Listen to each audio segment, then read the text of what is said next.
Hello guys, welcome to কৌস্তবের আড্ডা clips. বড় podcast শর্টে দেখতে হলে ডেফিনেটলি কৌস্তবের আড্ডা ক্লিপসটাকে সাবস্ক্রাইব করুন এবং আপনার বন্ধুবান্ধব সকল পরিবারের সদস্যের সাথে শেয়ার করে দিন। কোথা থেকে দেখছেন আজকের এই ক্লিপসটা সেটাও কমেন্ট করে জানান। তাহলে চলুন শুরু করা যাক। তো শ্যামলদা বলছে আমার সঙ্গে অনেক কিছু ঘটনা আমাদের বাড়ির মধ্যে ভাই হচ্ছে। আমি বাবাকে সাহস করে বলতে পারছি না, আমি প্রথমে তোমাকে বলছি ওই জন্য। আমি কি হয়েছে তোমার সঙ্গে? বলছে যেদিন আমি ওখানেতে ওকে দাহ করে যখন ফিরলাম, দাহ করে ফেরার পর আমি ঘরের মধ্যে বসে রয়েছি। ঘরের মধ্যে তখন রাত হয়ে গেছে, অনেকটা রাত হয়ে গেছে। বলছে আমি আমার মেয়ের স্পষ্ট গলায় শুনেছিলাম সেই দিন যে তোমরা আমাকে এখানে রেখে দিয়ে চলে গেলে, আমি তো খেতে পাচ্ছি না গো, খিদে পেয়েছে আমার। প্রথম শ্যামলদাই শুনেছিল। আমার সন্দেহ হচ্ছে, কারণ বাবা মা যখন শুনছে তার তো নিশ্চয়ই হয়তো তার মেয়ের কথা বারবার চিন্তা করছে, কষ্ট পাচ্ছে বলেই হয়তো। বলছে আমি বাথরুমে স্নান করছিলাম, দিদিটা বলছে বাথরুমে স্নান করছিলাম। বলছে আমি অনুভব করেছি, পুরোপুরি স্পষ্ট অনুভব করেছি আমার মেয়ে যেভাবে আমাকে পিছন দিক থেকে এইভাবে জাপটে ধরতো, সেইভাবে আমাকে আমার মেয়েরই টাচ ওটা। আর আমি অনুভব করেছি এটা আমার নয় যে কল্পনা নয়, আমি অনুভব করেছি এটা রীতিমতো একদম চেপে আমাকে ধরে বলছে মা আমি একা আছি গো, আমাকে খেতে দেবে না কিছু, খালি খেতে চাইছে ওর কাছে। বলছে আমাকে খেতে চাইছে বলে ঝরঝর করে কাঁদছে। বলছে আমার মুখ দিয়ে কী করে গলা দিয়ে খাবার নামবে, আমার মেয়ে এরকমভাবে খেতে চাইছে আমার কাছে, আমি কী করে খাবো? তার বারবার এই কথাটাই হচ্ছে। তোমার এরকম হয়েছে? বলছে হ্যাঁ আমার এরকম, আমি স্পষ্ট অনুভব করেছি যে আমাকে পুরোভাবেই পেছন দিক থেকে জড়িয়ে ধরে আছে। তোমার কোথাও ভুল হচ্ছে না তো? আমি জিনিসটাকে না সত্যি বলছি, আমি মেনে নিতে পারছিলাম না যে এরকম হবে না ব্যাপারটা। তারপর বললো না গো ভাই, আমার যে দেওর আছে ওরাও না, ওদের বাড়ির মধ্যে নানা রকমের সমস্যার কথা হচ্ছে। ওরা একজন কাকে নিয়ে এসছে বাড়িতে, সেই সব নিয়ে এসে সেই বাড়িতে কী সব সরষে পড়ছে সব ছড়াচ্ছিল ওরা, ওরাও কিছু অনুভব করেছে। কি অনুভব করেছে? বলছে আমার ওই শাশুড়ি বলছিলেন যে আমার ভাই আর ভাইয়ের বউ দুজন অনুভব করেছে। বলছে ওরা রাত্রিবেলা শুয়ে আছে, একদিন রাত্রিবেলা শুয়ে আছে বলে হঠাৎ করে ঘুম ভেঙে গেছে, ঘুম ভেঙে দিয়েছে পায়ের গোড়ায় বসে আছে দিদি। সাংঘাতিক ব্যাপার ভাই। পায়ের গোড়ায় বসে আছে মেয়েটি। তো এরকম চলতে চলতে একদিন হঠাৎ করে সকালবেলা ঘুম থেকে আমি উঠেছি, বাবা আমাকে বললো উঠেছিস? আমি বললাম হ্যাঁ। বললো শ্যামলের মেয়ে না, ওর প্রেত হয়নি, মুক্তি হয়নি, ও ঘুরে বেড়াচ্ছে। তোমার বাবা বলছেন? আমি তখন ব্রাশই করিনি। বলছে ও আমার কাছে এসেছিল কালকে, ও এসে আমি এসেছিল কি বলছে? বলছে আমি আমাকে বলছে যে এরকম দাদু আমাকে তুমি বাঁচালে না, আমার খুব খিদে পাচ্ছে গো, আমার খুব খিদে পেয়েছে, কষ্ট হচ্ছে আমার খিদেতে, আমাকে কিছু খেতে দেবে তুমি? বাবা আমাকে বলছে তুমি ভাবো। আমি তখন বাবাকে বললাম দাঁড়াও আমি ব্রাশ করে আসছি।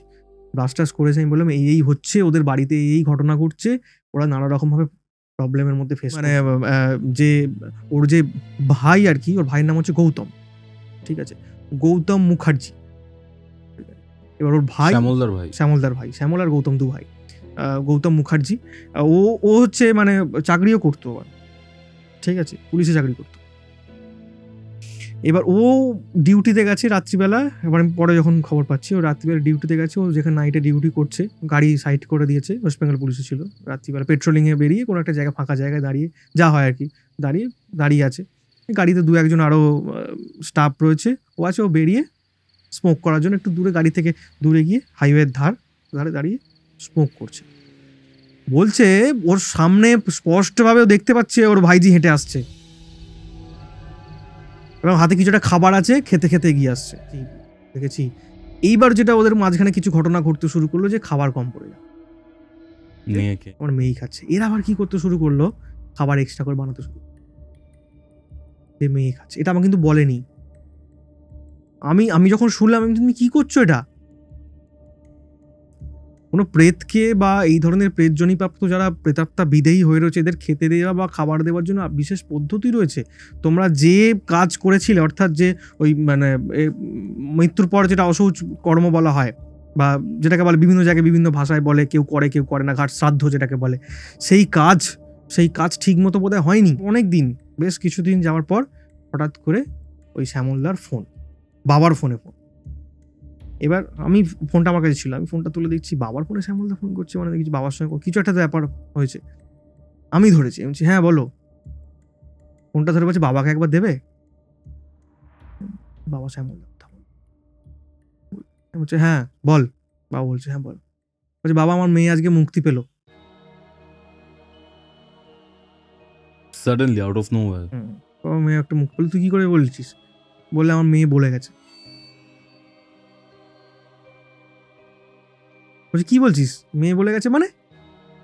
বলছে হ্যাঁ মেয়ে দুপুরবেলা আমরা সব শুয়েছিলাম, মেয়ের স্পষ্ট গলায় আমরা শুনেছি, আমি এবং আপনার মেয়ে, মানে আপনার মেয়ে বলতে কি যেহেতু বাবার শিষ্যর ওয়াইফ ওই দিদিটা, সেই জন্য আপনার মেয়ে দুজনে মিলেই আমরা শুনেছি যে স্পষ্ট গলায় বলছে যে বাবা আমি আসছি, বাবা আমি আসছি। ও তাই নাকি? বলছে হ্যাঁ। আর তখন আমাকে ফোন, মানে বাবাকে ফোনটা করেছে ওই বিকেল এরকম সময় হবে। তারপরে ও ফোনটা রেখে দিয়েছে বাবা। বলে ঠিক আছে। কি বললো? বললো এই ব্যাপার বলছে। তাহলে ভালো, বলে গেছে নিশ্চয়ই, তাহলে তো ভালো।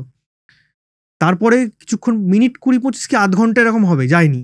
আবার ফোন, বলছে বাবা একটা ঘটনা ঘটে গেছে। বলছে কি রে? বলছে আমার ভাই মারা গেছে। ভাই মারা গেছে? হ্যাঁ, ও পেট্রোলিং এ ছিল, রাস্তার উল্টো দিকে গাড়ি মানে সাইড করে রাস্তার উল্টো দিকে ক্রস করে বাথরুম করার জন্য যাচ্ছিল, ট্রাক পিছে দেয়, মানে বেলচে করে তুলতে হয়েছে, এমন বডিটা হয়েছিল। বলছে খুব ভয়ঙ্কর অবস্থা। যেহেতু হচ্ছে আমি কি ও ফোন করেছে, ওর কাছে একটা প্রতিকার কবচ দেওয়া ছিল, সেই কবচটা হসপিটাল যেতে হবে, যেহেতু বিভিন্ন জায়গায় যেতে হবে, মরা পড়া ব্যাপার, তো ওইটা জানবে বলে ফোন করলো যে বাবা আমি কি এটা খুলে রেখে যাব। বাবা ওইটা শোনার পরে না, মানে সেই হাততালি দিয়ে হেসে ওঠার জায়গায় বলে হাততালি দেয়নি, এটা উৎফুল্ল হয়ে যাওয়ার মতো বলো এই তো হয়েছে, ঠিক এই টাইপের একটা এই তো হয়েছে, তোর মেয়ে তো মুক্তি পাবেই রে। বলে তুই যা, কোনো ব্যাপার নয়, পরে কথা বলো। এবার আমি ফোনটা রেখে দিয়েছে, ফোনটা রেখে দেওয়ার পর আমি বললাম কি হলো, কি বললো তুমি এরকম করে উঠলে? বলছে শ্যামলের ভাইটা গেছে। তুমি গেছে মানে? বলছে ভোগে গেছে। ভোগে গেছে মানে? বলছে বেলচা করে তুলতে হয়েছে। কি বলছো? বলছে হ্যাঁ অ্যাক্সিডেন্ট হয়েছে, এরকম ব্যাপার। ও পুলিশ রেসপেক্ট, এটা নিউজ হয়েছিল যে সাব ইন্সপেক্টর মানে ডিউটিরত পুলিশ অফিসারকে ট্রাকে ধাক্কা মানে পিছিয়ে দিল। মানে ও রাস্তার উল্টো দিকে, যে ওরা পেট্রোলিংয়ের সময় গাড়ি দাঁড় করিয়ে দিচ্ছে একটা গাছের নিচে, উল্টো দিকে বাথরুমকে পুরো রাস্তা ক্রস করছিল, লরি একদম পিছিয়ে দেয়। এবং তার সঙ্গে ওর মেয়ের মুক্তি পাওয়ার কি সম্পর্ক, তুমি কি কিছু বোঝাতে চাইছো? বলছে তুই ভালো করে শুনেছিলিস ওরা দরজা ভেঙে মেয়েটাকে বার করেছিল কিনা? আমাকে বলছে ফোনটা কর শ্যামলকে। ফোন করেছি। আচ্ছা শ্যামলদা তুমি একটা কথা বলো তো, কোথায় তুমি? বলছে এই বেরোবো, আমি যাবো, সবাই যাবে বাড়ির। আমি বলছি তোমার মেয়ে যখন তোমরা যখন কি হয়েছিল তো ওই দিনটা একটু বলো তো, তোমরা কোথায় গিয়েছিলে? বললো আমরা আমার বাচ্চাটাকে নিয়ে আমি আমার স্ত্রী দুজনে মিলে মার্কেট করতে গিয়েছিলাম বাজারে। ও পড়ছিলাম, বলছে আমি ঘরে দেখে গেছি পড়ছে, দরজাটা অর্ধেক ভেজানো পড়ছে। এবার ওখানে কেনাকাটা হয়েছে, বাজার দোকান হয়েছে, বাজার দোকানের পর বাচ্চাটাকে নিয়ে আমার বললো একটু চলো একটু খাবার দাবার কোথাও খাই, আর মেয়েটার জন্য প্যাক করে নিয়ে চলে যাব, আমরা খেয়ে চলে যাবো। বলছে সেখানে গেছি, আমরা খাবার দাবার খেয়েছি, খেয়ে দিয়ে তারপর এসে দেখছি যে আমার মেয়েকে ওই অবস্থায় ঝুলছে ওখানেতে, দরজা খোলা, আমার মা দাঁড়িয়ে আছে, আমার ভাই বাড়ির লোক ওখানে দাঁড়িয়ে রয়েছে। বাবাকে বললাম তুমি কি করে জানলে, ব্যাপারটা কি আমাকে একটু খুলে বলো তো। ওই যে বাবা ছিলেন, বাবার সঙ্গে কমিউনিকেট হচ্ছে বারবার ওর সঙ্গে, কেন করেছিল ভালো? ওর খুব একটা চরিত্র ঠিকঠাক ছিল না। কার? শ্যামলদার ভাই।